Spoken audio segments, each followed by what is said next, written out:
I'm sure I've already introduced myself, but hi, my name is Leila Henderson. I'm a senior in the Gifted Mentorship program, and I'm here to share with you today everything I've learned about the importance of resiliency in nursing throughout my mentorship. Before I repeat this word about 8,000 times, what is resiliency? What does it mean, and what does it entail? Resiliency is defined as the ability to recover from difficulties.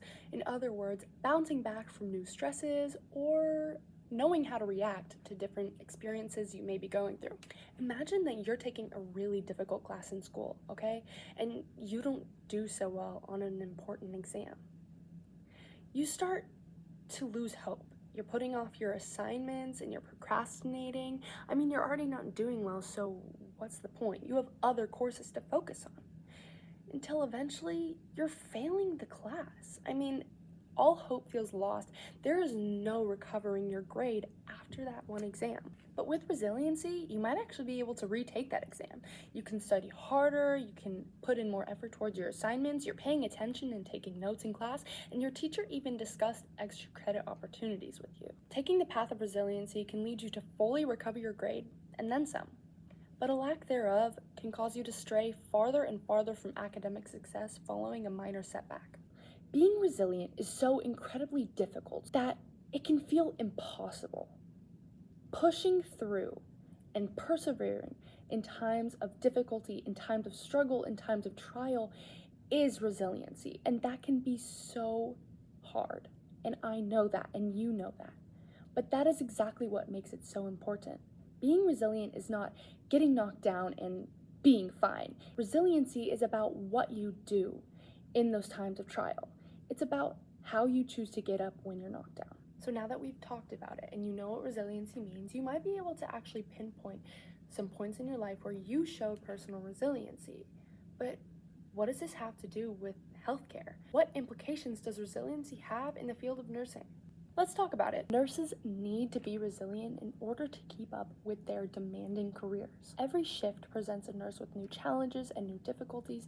Every patient's care calls for a network of teamwork and collaboration and communication and dedication from every single healthcare worker in a unit. Resiliency is so extremely crucial to the field of nursing, yet it's often unappreciated or even overlooked by the ones that need it the most. If you've ever stayed in a hospital, you'll know that being a patient really does require patience.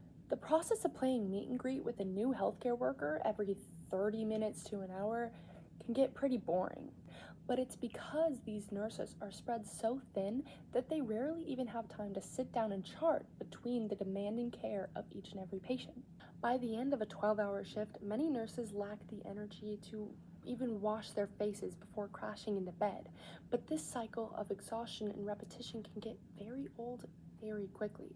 According to a 2020 survey by the American Nurses Association, 62% or nearly 2/3 of all American nurses reported emotional and physical burnout. Nursing is not only physically demanding, but can also be emotionally draining and taxing.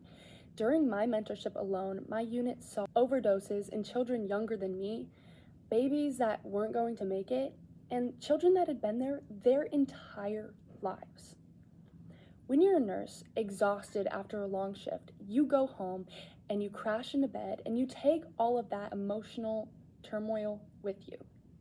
When you only make time to sleep and to rest and to sit around, you resonate in those feelings without giving your brain a break. Without the upkeep of resiliency, nursing can be dangerous, not only to a nurse, but also to all of the patients in their care. If a nurse is struggling with resiliency, they will return home after work exhausted and might not know the best way to handle this pent-up stress.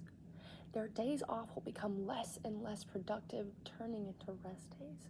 But life doesn't wait. They can fall behind on their housework, general self-care, hygiene, and grocery shopping. They don't have time to worry about any hobbies, they'll fall out of touch with their loved ones, and they can forget about trying to build any new relationships. Their lives can begin to feel monotonous, and they can lose passion for their careers. Their empathy and compassion for patients and other healthcare workers can begin to deteriorate. This lack of resiliency can not only be harmful towards a nurse, but also to the care of each and every one of their patients. A nurse struggling with their personal resilience has an increased risk of causing trauma or harm to a patient in their care. One small technical error or even poorly worded communication can have detrimental effects on any patient in their care. Say that a nurse maybe didn't get enough sleep the night before. They haven't been keeping up on their nutrition, they're dehydrated, they've been on their feet all day, or they're just coming to the end of their 12-hour shift. It would be so easy, even second nature, to lose energy and let their guard down. But even one small mistake can be enough to cause serious harm or injury to a patient.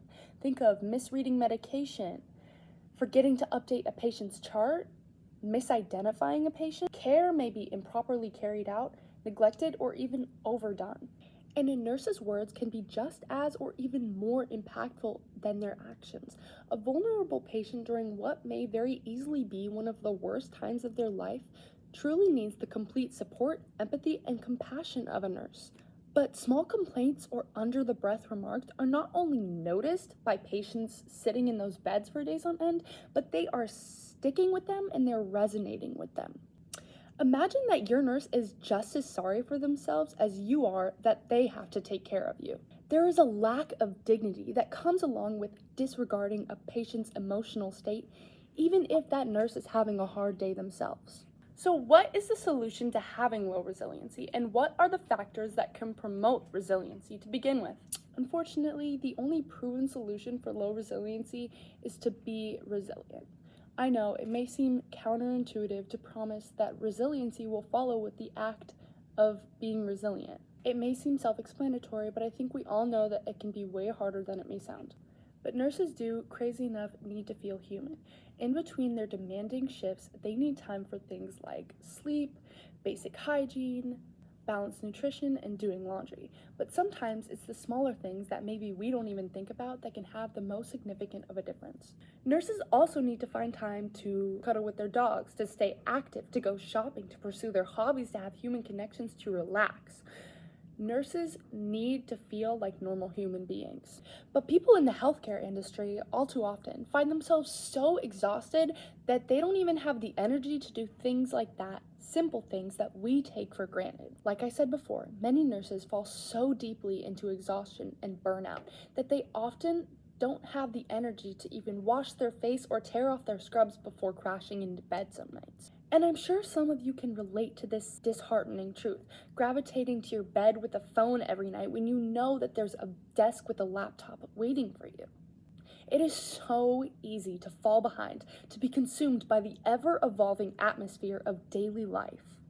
But when the simple act of getting up in the morning can feel daunting and draining, the most crucial step for someone to take is the first one. I apologize for the scene change, but in terms of resiliency, the most important thing to remember is that you can't be all work and no play. You need balance in your life. You need to create a balance in your work and home life. It is so crucial to remember that you, just like nurses, need to feel human. You need time to cuddle with your dogs. You need time to hang out with your family. You need time to relax. You need time to be active. You need time to hydrate and eat properly. You need time to rest. Don't allow yourself to always be overworked and overrun, because that is how you burn out. That is how you destroy your resilience. And the only way to keep going is to not exhaust yourself to the point that you can't get back up. Hitting the snooze button is just procrastinating on your well-being. The only one you hurt by not locking in and continuing to do your best and doing what you need to do is you. You are only hurting yourself for every moment that you're choosing to not spend wisely. Whether I mean, oh, I should be doing my homework, but instead I'm just eating chips, or oh, I should be relaxing because it's my weekend, but instead I'm doing homework. There's a time and a place for everything, and you need to know what's best for you. And finding that truly is a skill. But resilience is built upon knowing what's right for you. So remember to be human while you still have the chance. Spend time with your friends and your family, dance, laugh, have fun, enjoy your time, and don't burn yourself out. That is the worst possible thing to do, especially at a young age in any career path. This is what I've observed just pretending to be a nurse. It can be so tiring. Remember, you are so important and you cannot put yourself on the back burner for what you deem important, okay? Please prioritize yourself and your well-being and your mental health, because that is the strongest foundation for resilience. I give up. No, I gotta keep going. Resiliency is defined as the ability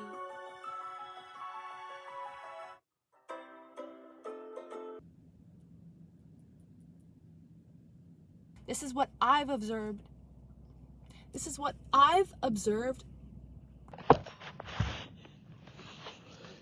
Oh, she's resilient. Resiliency. She kept going. It can be so tiring.